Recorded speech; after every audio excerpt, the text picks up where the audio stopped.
तो दोस्तों आज हम फिर से आपके लिए लेकर आए हैं देश दुनिया की सभी ताजा बड़ी खबरें। फटाफट एक एक कर विस्तार से आज आपको बताएंगे, तो वीडियो को अंत तक जरूर देखें। दोस्तों पहली खबर में आपको बता दें कि बांग्लादेश से हिंदू समुदाय को लगा बड़ा झटका। बांग्लादेश में इस्लाम का विरोध करने वाले व्यक्ति को कोर्ट ने सुनाई 7 साल की सजा। हिंदूवादी संगठनों को बांग्लादेश से लगा बड़ा झटका। वहीं आपको बताएंगे दोस्तों की TRF को केंद्र की मोदी सरकार ने आतंकवादी संगठन किया घोषित, तो नाराज हुए आतंकवादी। कश्मीरी पंडितों को जान से मारने की दी धमकी, कई नाम किए जारी। वहीं आपको बताएंगे दोस्तों कि राहुल गांधी को भी दिया जाएगा राम मंदिर का न्योता। बीजेपी ने मध्य प्रदेश में किया ऐलान, देखते हैं राहुल गांधी राम मंदिर में करते हैं पूजा या नहीं। वहीं आपको बताएंगे दोस्तों कि मदरसों से निकाले जाएंगे हिंदू बच्चे, NCPCR ने किया ऐलान। वहीं आपको बताएंगे दोस्तों कि राम मंदिर पर फिर खड़ा हुआ विवाद। राजद नेता ने कहा कि नफरत की जमीन पर बनना है मंदिर, तो मंदिर में नहीं जाएंगे भगवान। वहीं आपको बताएंगे दोस्तों कि शाहरुख खान की फिल्म पठान के समर्थन मुतरे सनी देओल के भाई के बेटे अभय देओल बोले पठान फिल्म का विरोध करने वाले हैं मूर्ख। तो दोस्तों सभी खबरों का आपको एक एक कर बताने वाले हैं, वीडियो को लाइक कर चैनल को सब्सक्राइब कर दें। तो दोस्तों अगली खबर की ओर, तो बांग्लादेश से हिंदू समुदाय को लगा बड़ा झटका। इस्लाम का अपमान करने वाले व्यक्ति को बांग्लादेश ने सुनाई 7 साल की सजा। जी दोस्तों आपको बता दें कि बांग्लादेश से हिंदू समुदाय को आज बड़ा झटका लगा है। दरअसल आपको बता दें कि बांग्लादेश में रहकर इस्लाम का अपमान करने वाले व्यक्ति को बांग्लादेश के सुप्रीम कोर्ट ने 7 साल की सजा सुनाई है, जिसके बाद हिंदू समुदाय को बड़ा झटका लगा है। दरअसल आपको बता दें कि 5 साल पहले कथित रूप से फेसबुक पर इस्लाम के खिलाफ पोस्ट करने वाले व्यक्ति को 7 साल की सजा आज सुनाई गई है। दरअसल आपको बता दें कि इस व्यक्ति पर आरोप है कि इसने फेसबुक पर मुसलमानों के खिलाफ और इस्लाम के खिलाफ एक पोस्ट की थी, जो वायरल हुई थी। और इस पोस्ट की जानकारी जैसे ही बांग्लादेश की पुलिस को पता चली, तो बांग्लादेश की पुलिस ने इसके ऊपर केस दर्ज किया और कोर्ट लेकर इस मामले को पहुंची। मैं आपको बता दें कि कोर्ट में सुनवाई के दौरान इस व्यक्ति को 7 साल की सजा सुनाई गई है। इस व्यक्ति का नाम राकेश राय बताया जा रहा है, जो कि एक हिंदूवादी संगठन का नेता था। दरअसल आपको बता दें कि राकेश ने 7 जून 2017 को मुसलमानों के खिलाफ पैगंबर मोहम्मद साहब के खिलाफ फेसबुक पर एक आपत्तिजनक पोस्ट की थी, जिसके बाद ये पोस्ट वायरल हुई थी और तभी से यह मामला चल रहा था। लेकिन अब कोर्ट ने 7 साल की सजा इस व्यक्ति को सुनाई है। तो ये बड़ी अपडेट आ रही दोस्तों। इसी बीच पर तो दोस्तों अगली खबर की ओर, तो जम्मू कश्मीर में आतंकी संगठन TRF ने कश्मीरी पंडितों को जान से मारने की फिर से दी धमकी। जब दोस्तों आपको बता दें कि घाटी में कश्मीरी पंडितों पर आतंकी हमले लगातार जारी है। केंद्र की मोदी सरकार ने इसको ध्यान में रखते हुए जम्मू में सुरक्षा कर्मियों की तादाद बढ़ा दी है। लश्कर तैयबा की प्रॉक्सी संगठन द रेजिडेंट फ्रंट यानी TRF को आतंकी संगठन मोदी सरकार द्वारा घोषित कर दिया। इस बीच TRF ने कश्मीरी पंडितों और सरकारी कर्मचारियों की एक नई सूची जारी की है, जिसके साथ आतंकी संगठन ने इनकी हत्या की धमकी भी दी है। जिसके बाद सुरक्षा एजेंसियां भी अलर्ट हो गई हैं और पूरे मामले पर निगरानी रखे हुए हैं। साथ ही कश्मीरी पंडित कर्मचारियों की सुरक्षा के भी पुख्ता इंतजाम किए गए हैं। दरअसल आपको बता दें कि बीते ही दिनों गृह मंत्रालय ने आतंकी संगठन TRF पर बैन लगाया था। वहीं आपको बता दें कि TRF पर बैन के बाद आतंकी संगठन नाराज हो गए और अब कश्मीरी पंडितों को जान से मारने की फिर से धमकी दे दी है। इसी बीच पर तो दोस्तों अगली खबर की ओर, तो राहुल गांधी को भी दिया जाएगा राम मंदिर का न्योता, बीजेपी ने किया ऐलान।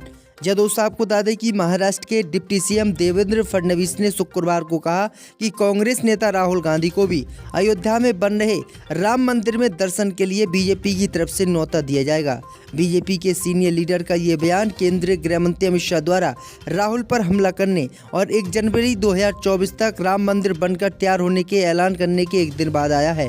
शाह के बयान से जुड़े सवाल के जवाब में फडणवीस ने मध्य प्रदेश की राजधानी भोपाल में पत्रकारों से बातचीत में कहा कि राहुल गांधी को भी राम मंदिर में दर्शन के लिए बुलाया जाएगा, क्योंकि 1 जनवरी 2024 से राम मंदिर बनकर तैयार हो जाएगा और ये श्रद्धालुओं के लिए खोल दिया जाएगा।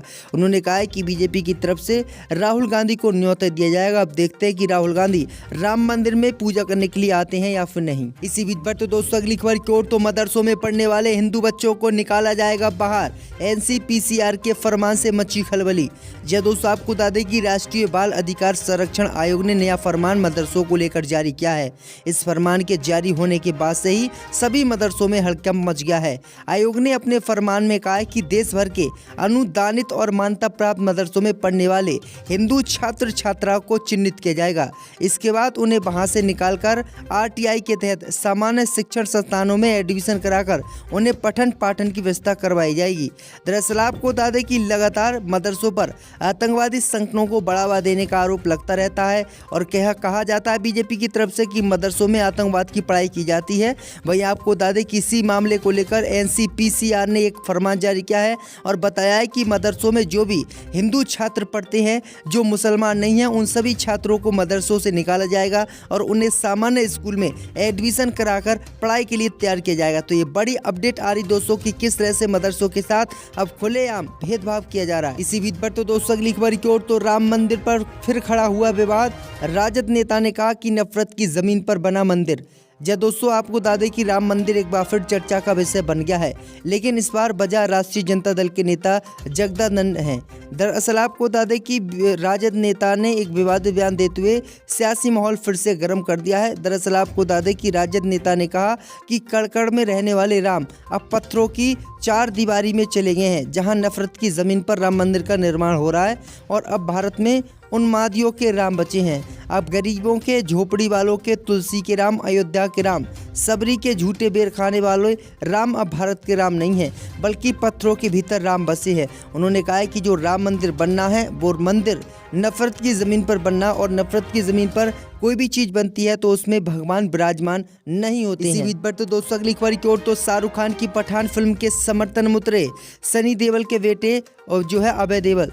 जय दोस्तों आपको बता दें कि पठान फिल्म का बायकॉट देश में हो रहा है।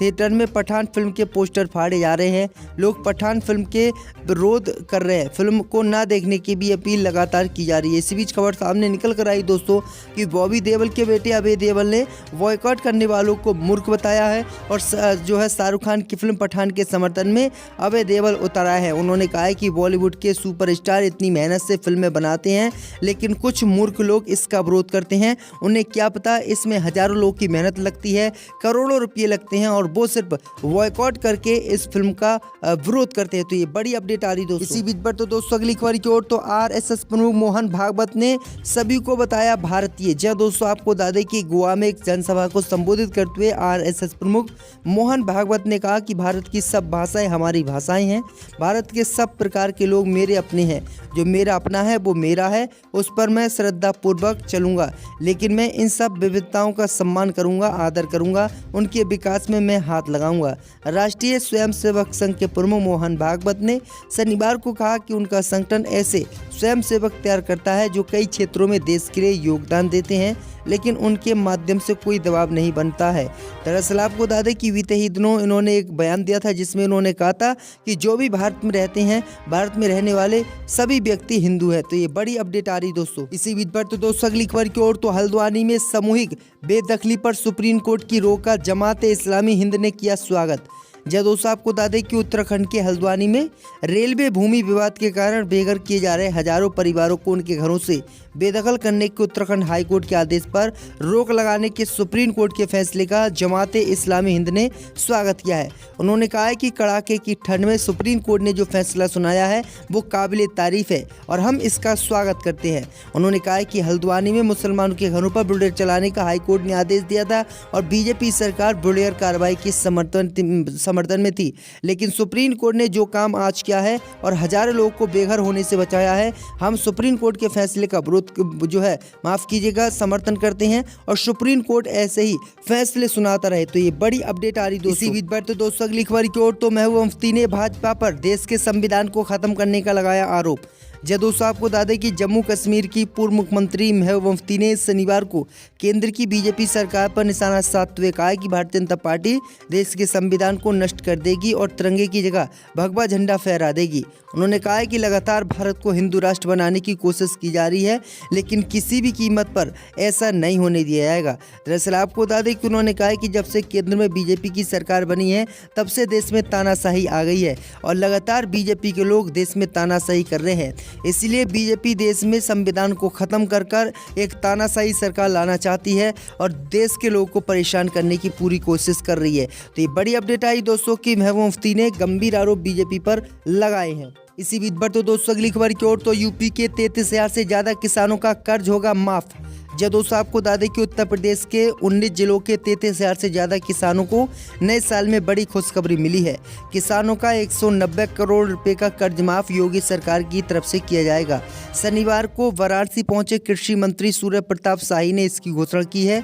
सर्किट हाउस में पत्रकारों से बातचीत में कृषि मंत्री ने कहा कि बकाया बिजली बिल में यूपी के किसानों को अब जेल नहीं भेजा जाएगा। उन्होंने कहा है कि नलकूप का बकाया होने के बाद भी उसका बिजली कनेक्शन नहीं काटा जाएगा। 50% अनुदान पर किसानों को बिजली मुहैया कराई जाएगी। मंत्री ने आगे बताया है कि कहा कि प्रदेश सरकार 19 जिलों के 33 लाख किसानों का 190 करोड़ रुपए का कर्ज माफ करने जा रही है। कृषि मंत्री ने बताया है कि 2017 में योगी आदित्यनाथ सरकार बनने के बाद कैबिनेट में किसानों की कर्ज माफी का निर्णय लिया गया था। इसके तहत लाखों किसानों के कर्ज माफ हुए थे और लाखों किसान रह गए थे। जो किसान रह गए हैं उनका अब कर्ज माफ किया जाएगा।